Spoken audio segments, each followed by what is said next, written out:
네, 반갑습니다. 우리 좌우에 계신 분들에게 이렇게 인사할까요? 보고 싶었습니다. 이렇게 인사하시겠습니다. 네, 반갑습니다. 오늘 알지 못한 때라는 설교 제목으로 함께 하나님 마음 나누고 싶은데 어떻게 한 주간 리뷰 있으셨습니까? 감사합니다. 한 번 계시고 예, 오늘 함께 또 리뷰의 어떤 주제 동일한 선상에 있는 이야기를 가지고 함께 하나님 마음 나누고 싶은데요. 유명교회 한 담임 목사님이 딸이 둘이 있었는데 딸이 너무 미운 적이 있었답니다. 둘째 딸이. 이 둘째 딸이 초등학교부터 중학교 3학년 때까지 이 목사님 부부의 대원수였다라고 합니다. 중학교 때부터 타락하고 또 술을 마시고 또 타락의 길을 이제 주도적으로 걷기 시작했다는 거죠. 그러니까 이제 목사님이라고 하는 아버지로서 이 아이에게 무엇을 가르쳤겠습니까? 이렇게 해야 되지 않겠니? 저렇게 해야 되지 않겠니? 공부는 이렇게 해야 되고 신앙생활은 이렇게 해야 되지 않겠니? 라는 이야기들을 계속해서 했겠죠. 그런데 그 이야기를 자녀가 잘 받아들일까요? 안 받아들이는 거죠. 그래서 이 아이가 중학교 3학년 때 그 아빠와 이렇게 다툼이 일어났을 때 이 아버지의 마음을 한마디로 이렇게 뭉개버리더라는 거예요. 아빠랑 더 이상 얘기하고 싶지 않아. 세상에서 제일 싫어하는 사람이랑 별로 얘기 안 하고 싶어. 아빠 몰랐어? 내가 세상에서 제일 싫어하는 거? 이렇게 얘기했다는 거예요. 이 이야기를 들은 목사님 마음이 어땠을까요? 이 아내분 앞에서 대성통곡을 하셨다는 거예요. 목사님으로서 얼마나 힘들었을까? 부모로서의 마음은 얼마나 찢어졌을까요? 설교할 때마다 사람들에게 그렇게 말은 하지는 않았지, 그렇게 생각하지는 않았지만 네 딸이나 잘 키워라 하는 사람들의 소리가 들리는 것 같아서 부담을 가지고 있었다는 거예요. 저도 그렇습니다. 그런데 새벽에 이 아이를 위해서 하나님께 기도하는데 자기의 마음을 비추시고 하나님의 마음도 함께 이분에게 비추시고 가르쳐 주셨다는 거예요. 네가 딸을 사랑하지 않지? 네가 사랑하는 것은 딸이 아니라 딸이 이렇게 돼야 돼. 이런 모습이어야 해. 이렇게 되어야 해. 이런 모습이어야 할 텐데 라고 하는 너의 전제와 이상을 사랑하는 거야. 딸이 그렇게 안 되면 어때? 너가 딸이 그렇게 안 되면 사랑할 수 없다고 생각하는 것은 결코 사랑이 아니지. 내가 너를 어떻게 사랑했지? 너가 아직 죄인 되었을 때 우리에 대한 자기의 사랑을 확증시켜 주신 아들의 사랑으로 사랑했지? 그 이야기를 기도 가운데 듣게 되어졌다는 거죠. 그럼에도 불구하고 자기가 가지고 있는 자녀에 대한 전제와 이상이 끝까지 사라지지 않다라는 거예요. 그런데 그때 하나님이 그 10년 가운데 너는 너에게 사랑하라고 준 딸을 네가 사랑하지 않으면 나도 길이 없다 라고 말씀해 주셨다는 거예요. 그래서 그 기도 중에 자녀에게 사과하라는 마음을 하나님이 먼저 주셨다는 거예요.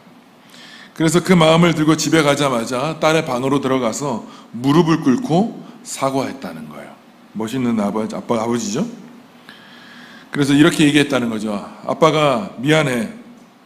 널 사랑하지 않은 게 분명한 것 같고 하나님께서 그렇게 말하라고 하셨어. 너도 알지?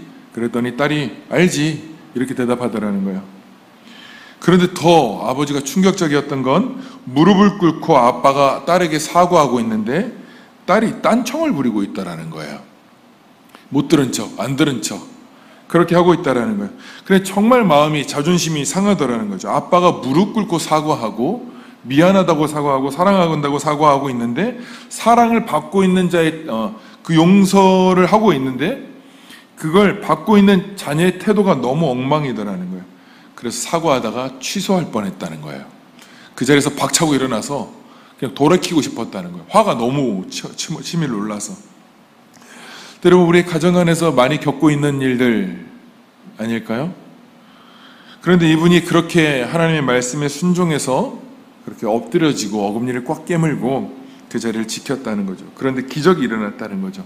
어떤 기적이 일어날까요? 대부분 생각하는 기적은 자녀가 변화되어지고 갑자기 예배당 나오고 타락의 길에서 거룩의 길로 갈 거라는 이상한 기대들을 하시잖아요.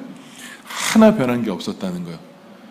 하나 변한 게 없는데 기적이 여기서 일어났습니다. 그날부터 아이가 보고 싶어졌다는 거예요. 그렇게 말 안 듣고 속썩이고 나를 고통스럽게 하는 그 딸아이가 보고 싶었다는 거예요. 저는 이런 기적이 저와 여러분들 가운데 먼저 일어날 수 있기를 소원합니다. 아무도 아멘을 하지 않네요.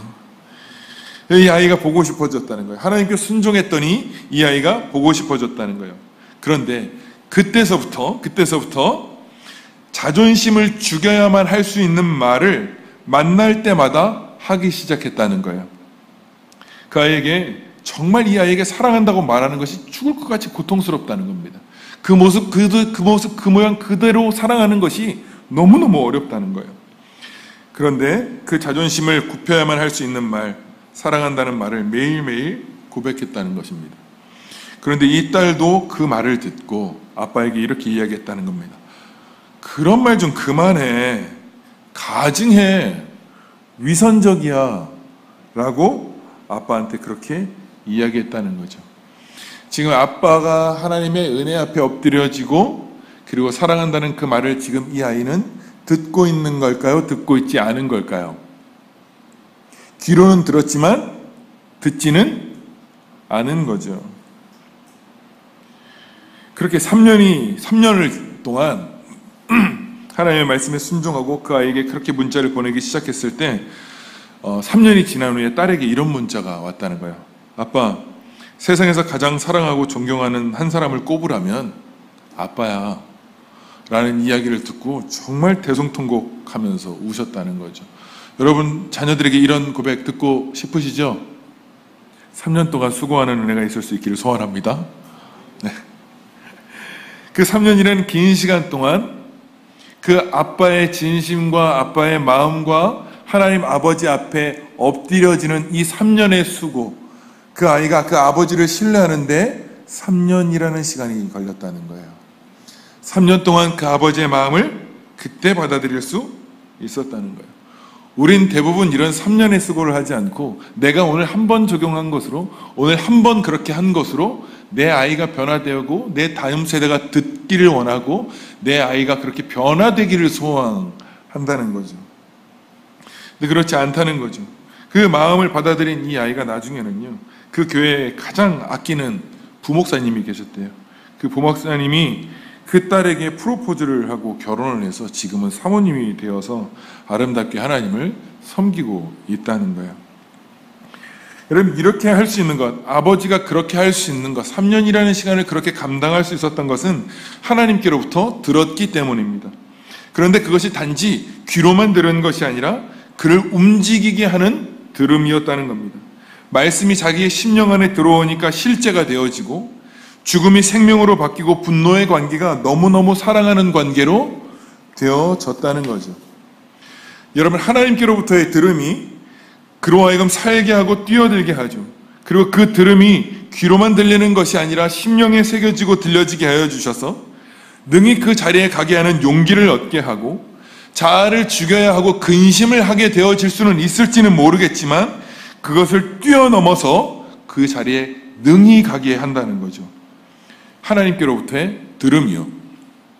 여러분, 이것을 성경은 하나님의 선물이라고 표현한다는 거예요.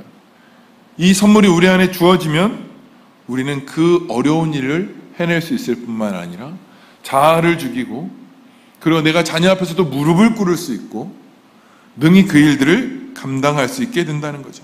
불안과 두려움, 이것 때문에 가지 못하는 자리가 아니고 자기를 깎고 다듬고 애쓰려고 하지 않고 오히려 사라지게 되어지는 은혜와 능력이 된다는 거죠. 그래서 에베소서 2장 8절 말씀은 이런 말씀이에요. 너희는 그 은혜에 의하여 믿음으로 말미암아 구원을 받았으니 이것은 너희에게 난 것이 아니요 하나님의 선물이라는 거죠. 에베소서 2장 8절 말씀입니다. 은혜에 의하여 믿음으로 말미암아, 그러니까 하나님 주신 은혜를 내가 믿음으로 말미암아 구원을 받게 되어졌는데 이것은 너희에게로부터 출발되어진 것이 아니라 하나님의 선물이라는 거죠. 은혜를 준비한 것도 하나님이시고 그것을 믿게 하시는 것도 하나님의 선물이라는 거죠. 그것이 믿어지게 되어지니까 그 불가능한 2000년 전에 이루어진 이 일들이 우리 안에 실제가 되어지고 믿어지고 알게 되어지는 거죠. 여러분, 사실 죄는요, 말씀을 들으면 굉장히 불편합니다. 여러분, 말씀 들을 때마다 움찔움찔 불편할 때가 가끔 있으시죠? 왜 불편하죠? 찔림도 있고 내가 뭘 또 해야 된다는 부담감이 있죠. 그런데 이걸 여러분 지식으로 들으면 되게 하기 싫고 되게 불편합니다. 그렇죠? 지식으로 들으면 되게 하기 싫고 불편해요. 십계명 펴잖아요. 어려워요. 큐티책 그날 묵상하려고 폈는데 음란하지 말라, 숭배하지 말라, 뭐 이런 얘기들. 거룩하라. 믿음은 행위에서 난 것이 아니고 믿음에 난 것이야. 요즘 갈라디아서 보면 다시 이렇게 조용히 덮고 싶은 심정이 있을 때가 있으시잖아요. 그렇죠? 그걸 눈으로 듣고 지식으로 들으면 굉장히 불편합니다. 그런데 이 진리를 성령이 듣게 하시고 깨닫게 하시고 하나님 마음을 부담을 주시면요, 그걸 막을 수 있는 사람이 없다는 거예요. 내 스스로도 막지 않아요. 내가 무언가를 하고 안 하고를 선택한다? 이건 있을 수 없습니다. 한 사람 용서해라 라는 이 말이요, 지식으로 들으면 못합니다. 글자로 보면 할 수 없어요.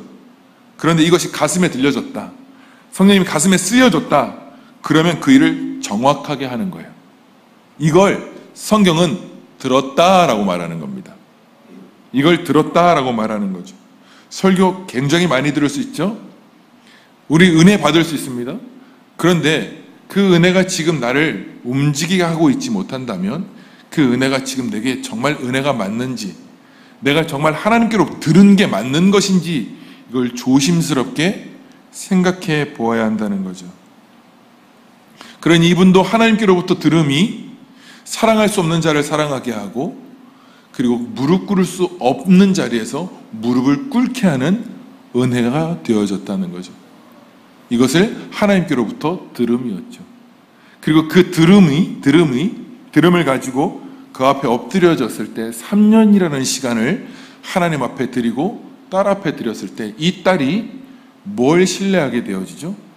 그 아빠의 마음을 신뢰하게 되어질 뿐만 아니라 그렇게 엎드리게 하신 하나님에 대한 신뢰를 가지게 되는 겁니다. 여러분, 이것이 우리가 다음 세대를 가르치고 양육해야 될 우리의 영적 권위입니다. 내가 하나님께로부터 들음과 하나님 앞에서의 삶이 아이들에게 들려지고 신뢰가 생기기 시작하는 것, 그게 영적인 권위이고 그리스도의 영향력이고 그리스도인의 삶입니다. 여러분, 오늘 본문은 사무엘이 성전 안에서 여호와를 섬깁니다. 어려서부터 어머니 한나의 서원으로 바쳐졌습니다. 저도 바치고 싶습니다, 우리 아이들. 그렇게 바쳐진 사무엘이 이 성전에서 여호와를 섬기며 맡겨진 일들을 아름답게 감당합니다. 여러분, 우리 아이들을 하나님께 예배 드리고 막 밀어넣고 헌신하는 자리에 막 몰아넣고 싶은데, 여러분 정말 아름답게 감당하고 있나요? 우리 자녀들 지금 다 어디가 있을까요? 여러분, 엄마가 바쳤어요. 오늘 본문 읽으신 것처럼 사무엘이 아직 여호와를 알지 못하고 여호와의 말씀도 아직 그에게 나타나지 아니한 때다. 그러니까 사무엘이 지금 무지한 상태라는 거죠. 하나님의 말씀을 듣지도 못했고 하나님을 경험하지도 못한 때라고 이야기합니다. 그런데 사무엘이 그렇게 여호와를 알지 못했고 하나님을 경험하지도 못했음에도 불구하고 사무엘이 지금 여전히 성전 안에서 수종하는 자로 머물러 있고, 뿐만 아니라 제사장 엘리는 자기 처소에서 잠을 잘 때 그런 여호와의 궤 앞에 누워 자고 있을 뿐만 아니라 홈리와 비느하스는 여전히 타락하고 여전히 죄를 짓고 여전히 음란한 길을 가고 제사를 멸시함에도 불구하고, 여러분 유일하게 이 사무엘은 여호와 앞에서 자랄 뿐만 아니라 여호와를 섬겼다라고 이야기합니다. 여러분 생각해 보셔야 될 것은, 아이를 바친 것은 한나였습니다. 사무엘의 의지와는 아무 상관없이 드려진 자예요. 사무엘에게 어떤 징조도 보이지 않고 경험도 하지 못했는데, 그런데 사무엘이 이 자리에서 자기의 의지와 없이 하나님 앞에 드려져서 종교인으로서 살아가야 하는데 하나님을 섬길 수 있었던 것은 무엇 때문이었을까요? 물론 하나님의 은혜도 있었죠. 하나님의 은혜가 어디에 임했을까요? 이 삶을 가능하게 하는 것은 부모의 신앙, 부모와의 관계, 부모의 신앙에 대한 신뢰가 사무엘에게 있었기 때문이라는 거죠. 여러분, 제사장마다도 타락한 이 암울한 시대 속에서 부모인 엘가나와 한나의 하나님을 향한 신실한 삶과 경외함을 통하여서 지금 사무엘이 뭘 하죠? 하나님을 신뢰하게 되어졌다는 거예요. 그러니까 경험하지 못했지만 이 사무엘은 믿음을 써야만 하는 거예요. 엄마를 통해서, 아빠를 통해서 알게 되어진 하나님, 그분들이 섬기고 있는 하나님에 대한 믿음으로만 서야 하는 시간인 거예요. 그 시간을 걸어가고 있는 거예요. 부모에 대한 신앙의 신뢰로요. 보이지 않고 들리지 않았지만 믿음으로 여호와 하나님을 섬길 수 있었고 여호와 앞에 서 있을 수 있었다는 거죠. 그런데 여러분, 우리 세대의 문제가 뭐죠? 우리 부모의 세대가 이런 신앙의 삶이 다음 세대들에게 신뢰가 되지 않는다는 거예요. 우리의 예배의 태도와 예배의 드림과 우리의 삶이 다음 세대들에게 신뢰가 되지 않는다는 거예요. 이렇게 예배드려도 괜찮구나, 이렇게 하나님을 섬기고 이렇게 섬겨도 괜찮구나라고 하는 이상한 신뢰들을 다음 세대들이 배웠기 때문이라는 거죠. 한 2주간 너무 고통스러우시죠? 저도 많이 고통스럽습니다. 그러니 다음 세대들이 부모의 말을 듣지 않죠. 하나님을 섬기라고요? 예배를 드리라고요? 듣지 않죠. 그러니 부모의 공경도 함께 상실하죠. 그러니까 부모는 자녀의 눈치를 보게 되죠. 이런 관계예요. 여러분, 제가 몇 개월 전에 아이를 통해서 제 실체를 확인하는 시간이 있었습니다. 제가 상처가 될까봐 아내는 조심스럽게 저한테 이야기했습니다. 우리 큰아이가 친구들에게 아빠에 대한 이야기를 이렇게 나누게 되어졌나 봐요. 내심 설레었습니다. 무슨 얘기를 했을까? 우리 아빠는 몸으로 진짜 잘 놀아주고 재미있게 놀아주고 우리 아빠는 이런 사람이야 라는 아주 아름다운 이야기를 했을 거라고 하는 아빠의 이상한 설레임이요. 그런데 이 아이, 우리 큰아이의 이야기를 들은 친구가 저희 딸에게 이렇게 이야기했다는 거예요. 아빠가 목사님인데 왜 그래? 이런 얘기를 했다는 거죠. 아이가 무슨 얘기를 했을까요? 딸에게, 그러니까 친구에게. 제가 듣고 싶은 얘기를 했을까요? 그가 가지고 있었던 아픔, 통증, 속상함, 어려움. 아빠한테는 그거 이야기 못하고 엄마한테도 얘기 못하고 친구들한테 그 얘기를 했다는 거죠. 근데 제가 그 이야기를 듣는데 그 찰나에 내가 이 아이에게 어떤 행동을 했는지, 무슨 일을 했는지 짧은 순간 다 스쳐 지나가지 않았을까요? 양심이 있는 부모고 양심이 있는 아빠라면 그거에 대한 통증을 가지지 않겠습니까? 그러니 이 통증이 있으니 우리는 자녀 세대에게 더 작아지겠죠. 더 미안해지겠죠. 그것보다 먼저는 여러분, 우리들의 삶을 정돈해야 되지 않겠습니까? 제가 이 이야기를 듣고 참 가슴이 아팠습니다. 틀린 말이 아니라서. 더 말할 수도 없고 입을 닫았습니다. 아이에게 서운한 마음보다 제 실상이 그러하다는 것을 인정해야만 했습니다. 뿐만 아니라 이 아이에게 제가 가장 통증스러웠던 건 하나님의 은혜와 하나님의 이야기를 말할 수 없는 권위는 이미 상실해 버렸다는 겁니다. 여러분, 우리는요, 이렇게 하나님께로 듣지 못해서 성령의 깊이 적용시킴을 우리가 듣지 못해서 자기의 옛사람으로 다음 세대들을 대하죠. 내가 가진 기준, 세속적인 가치, 율법적인 행위, 그러니 다음 세대가 어떻게 되겠습니까? 상처로 얼룩주고 귀를 닫고 부모 공경을 상실하게 되겠죠.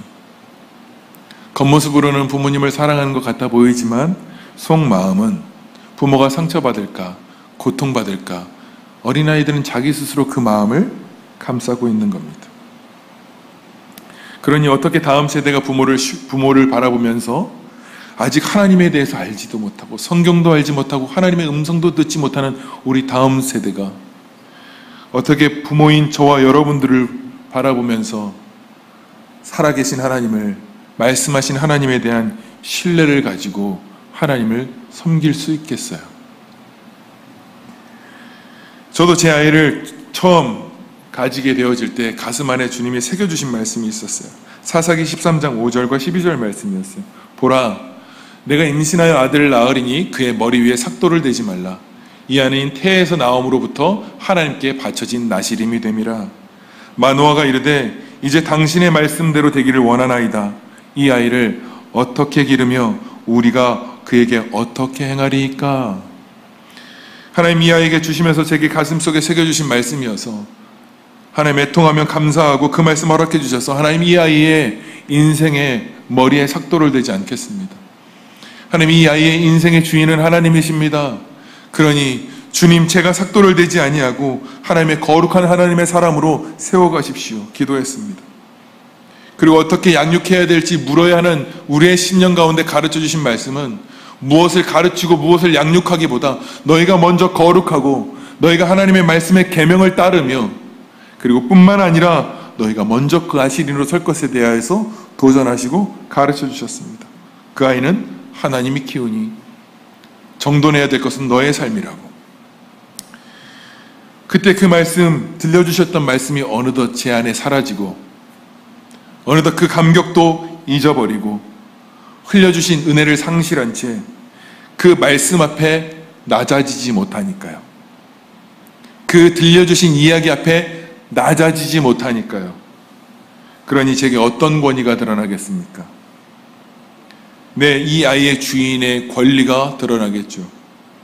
너 이렇게 하면 재정 차단할 거야. 너 그렇게 하면 아빠는 이렇게 할 거야. 계속 그렇게 얘기할 거잖아? 그럼 아빠는 이제 매를 들 거야. 불이익을 당하게 하는 권리를 행사하죠. 그렇게 하지 않을 거야? 나도 너한테 그렇게 하지 않을 거야. 여러분, 이런 저와 여러분들의 모습들을 보면서 다음 세대가 하나님을 신뢰할 수 있겠습니까? 살아계신 하나님이 있다고 믿으며 주어진 자리에서 성실하게 믿음의 삶을 살아갈 수 있을까요? 그렇지 않다는 거죠. 나의 아빠는 이런 말씀을 가졌어. 너의 삶을 주도권으로 가지셨고 나신으로 하나님께 너를 드리라고 하셨어. 그런데 나시린처럼 대하고 있지 못하는 내 삶과 그 말씀과 진리 앞에서 낮아지지 못하고 낮추지 못하는 내 삶을 보면서 이 아이들은 그 말씀에 대한 신뢰가 생길까요? 안 생기겠죠.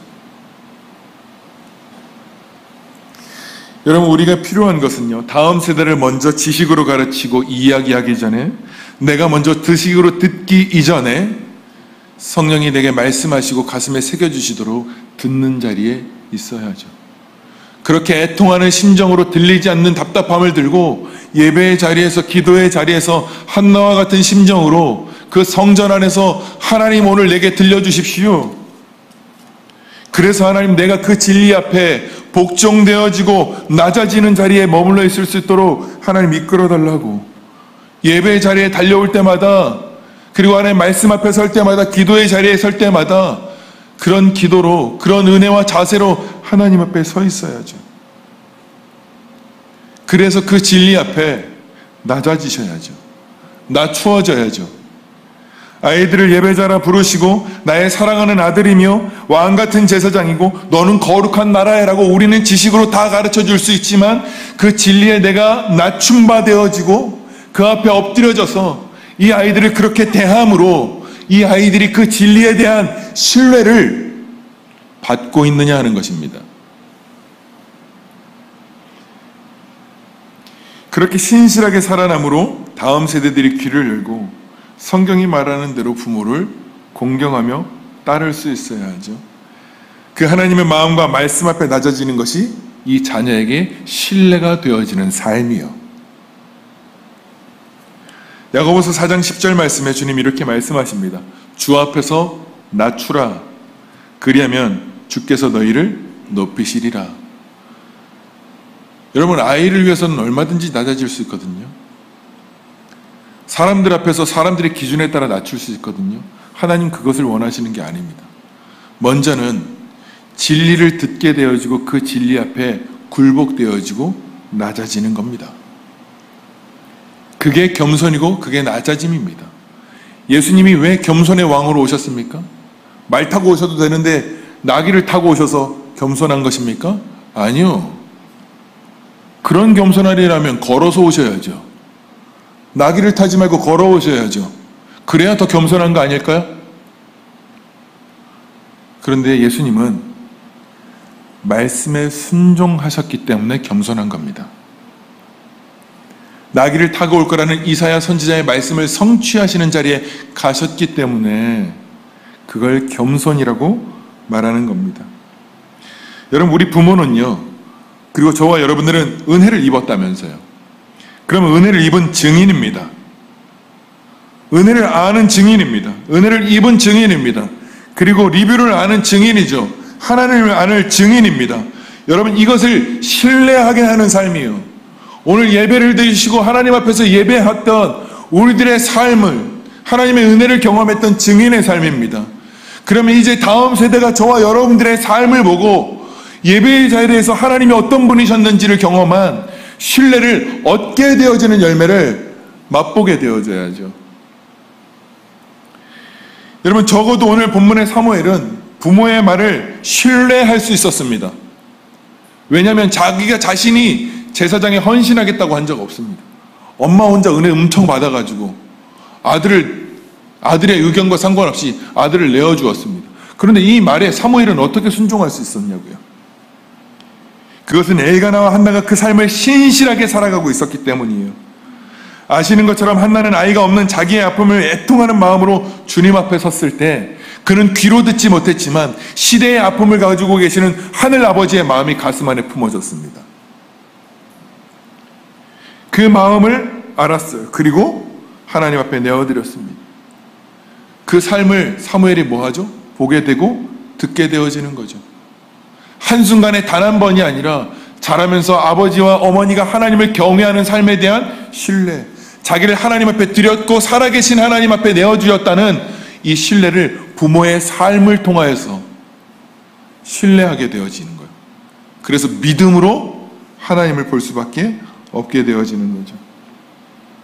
하나님을 경험하지도 말씀도 임하지도 않았지만 부모의 삶을 통하여서 날마다 에봇을 지어 입히고 작은 겉옷을 지어 입히는 부모의 열심과 행동을 보면서 자기의 정체성을 다시 한번 확인하게 되어지고 그런 부모에 대한 신뢰로 그 자리에 설 수 있는 거예요.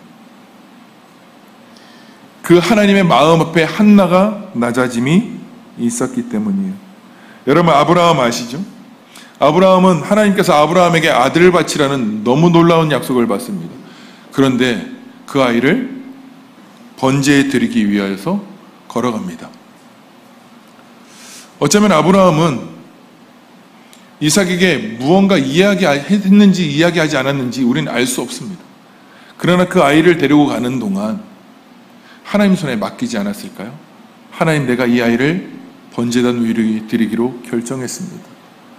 그런데 하나님, 이 아이를 그 3일이라는 걸어가는 동안 그 자리에 순종되어질 수 있도록 인도해 주십시오라고 하는 마음은 없었을까요? 그런 마음이 있었겠죠.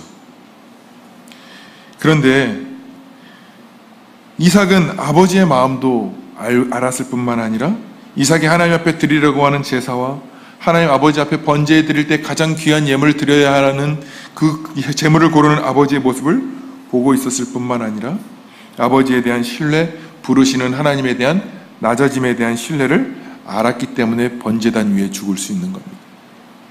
여러분, 창세기 22장 5절입니다. 이에 아브라함이 종들에게 이르되 너희는 나귀와 함께 여기서 기다리라.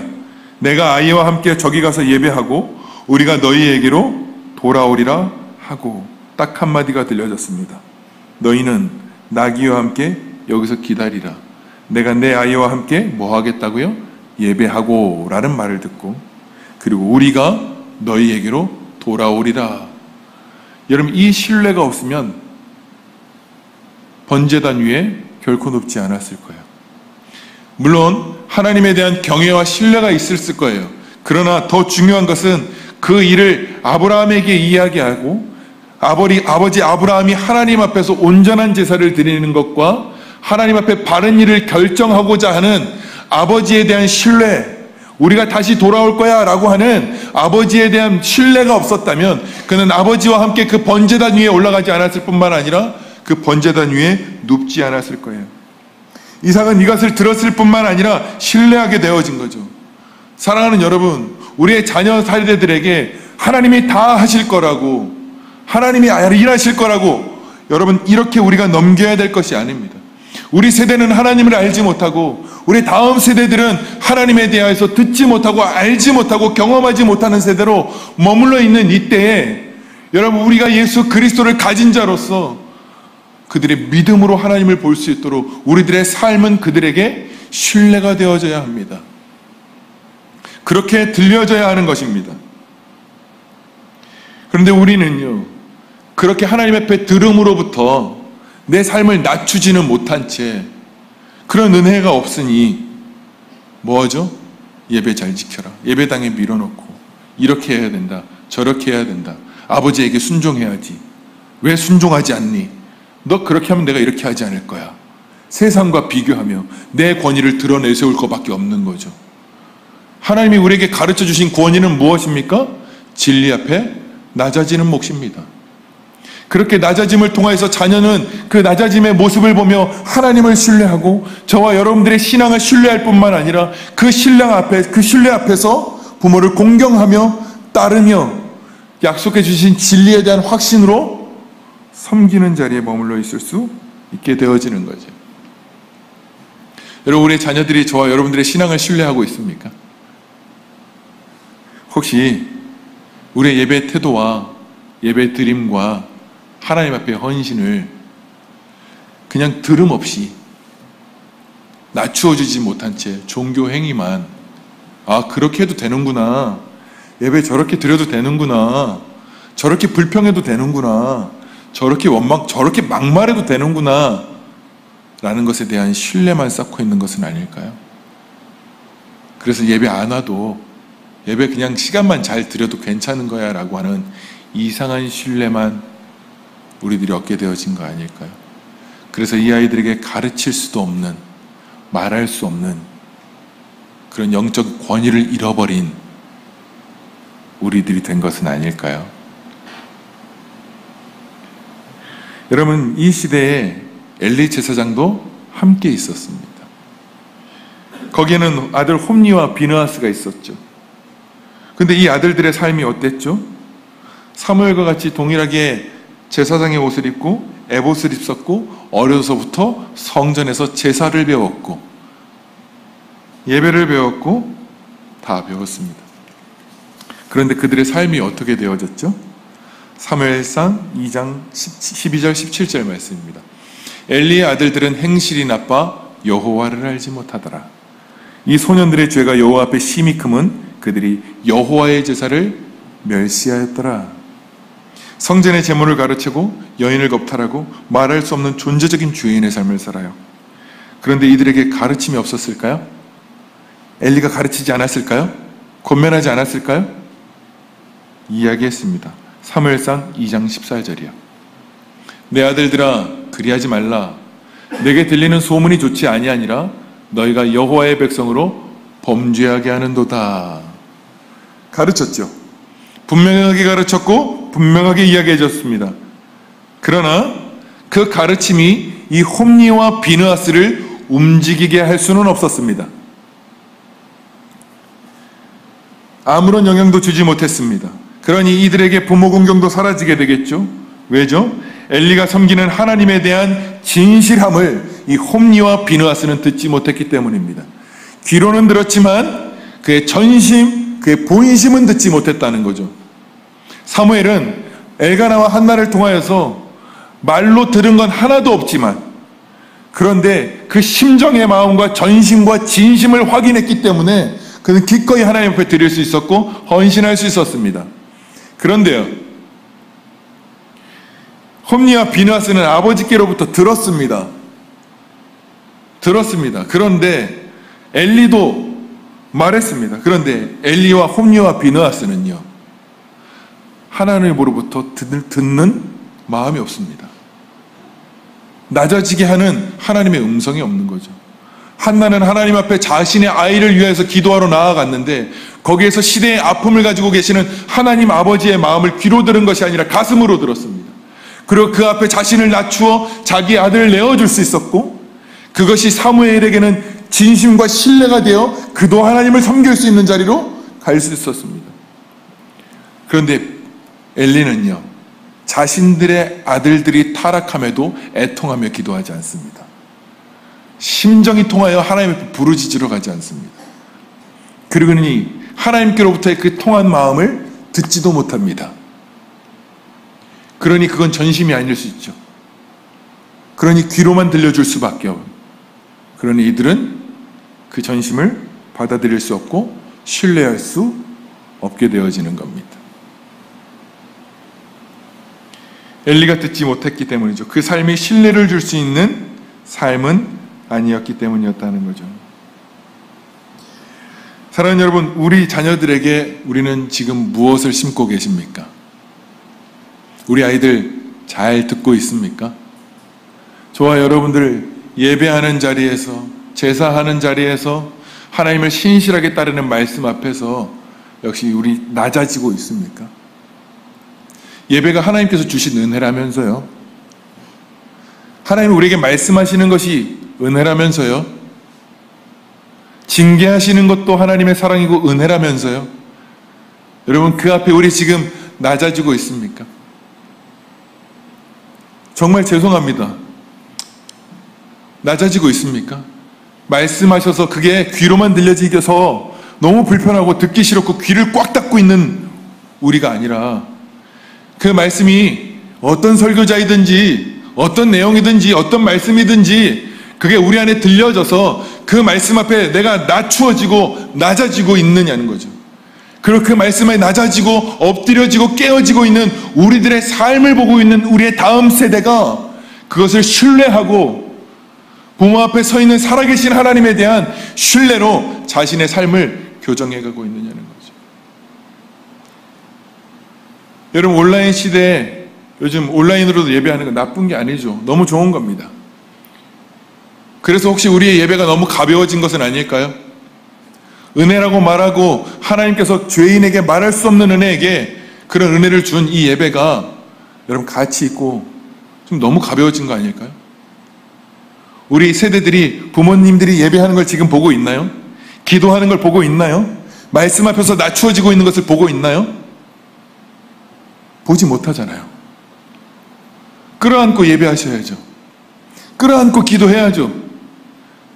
말씀 앞에서 낮아지는 걸 끊임없이 그 아이들에게 보여줘야죠. 그래서 그 아이들이 그것을 신뢰해야죠. 이것이 부모된 은혜 입은 증인의 삶, 하나님의 은혜를 아는 증인들의 삶이에요. 그래서 이 증인이 된 것을 이 다음 세대가 신뢰할 수 있도록 가르치고 들려줘야 하는 거죠. 우리 다음 세대와 우리 가족과 내 아내와 내 남편과 또 내 자녀들과 언제 예배해 보셨습니까? 설날과 추석 때 드리는 연합 예배 말고요. 우리의 진심을 이 아이들이 들을 수 있도록 낮아져야 하지 않겠습니까? 애통하는 심정을 들어야 되지 않겠습니까? 훈육과 교훈과 가르침보다 엘리와 같이 마음 없는, 전심 없는, 하나님의 마음도 없는 그런 가르침과 들려짐이 아니라 하나님 마음이 부은 바 되어져서 내가 그 앞에 낮추어지고 그걸 전심으로 받아들이는 세대가 함께 있어야 하지 않겠습니까? 예, 맞아요. 사무엘이 그렇게 예배한 건 하나님이 그 가운데서 역사하셨고 은혜를 베푸셨고 하나님이 선택하셨고 말씀하셨을 거예요. 여러분, 그렇다고 해서 우리가 다음 세대를 포기한다는 것은요, 이 세대를 지금 어디에 내어주겠다는 겁니까? 여러분, 어쩌면요, 이 아이들이 가장 하나님을 신뢰하지 못하게 하고 하나님을 예배하지 못하게 하는 가장 큰 대적은 세상도 아닙니다. 이단도 아닙니다. 부모된 저와 여러분이 될 수 있습니다. 엘리와 홈리와 비느하스가 그렇게 되어졌던 것처럼 우리의 엘리 제사장과 같은 가르침이 이 아이들을 홈리와 비느하스로 이끌어갈 수 있다는 겁니다. 여러분, 우리는요, 이 세대들에게 이걸 심어줄 수 있어야 합니다. 이걸 가르쳐 줄 수 있어야 합니다. 그래서 이 다음 세대가 그것을 신뢰해야 하죠. 받아들여야 하죠. 그것으로 열매가 드러나는 거죠. 고린도전서 3장 6절 말씀입니다. 제가 읽어드리겠습니다. 나는 심었고 아볼로는 물을 주었을 때 오직 하나님께서 자라나게 하셨으니 그런즉 심는 이나 물 주는 이도 아무것도 아니로되 오직 자라나게 하시는 이는 하나님뿐이니라.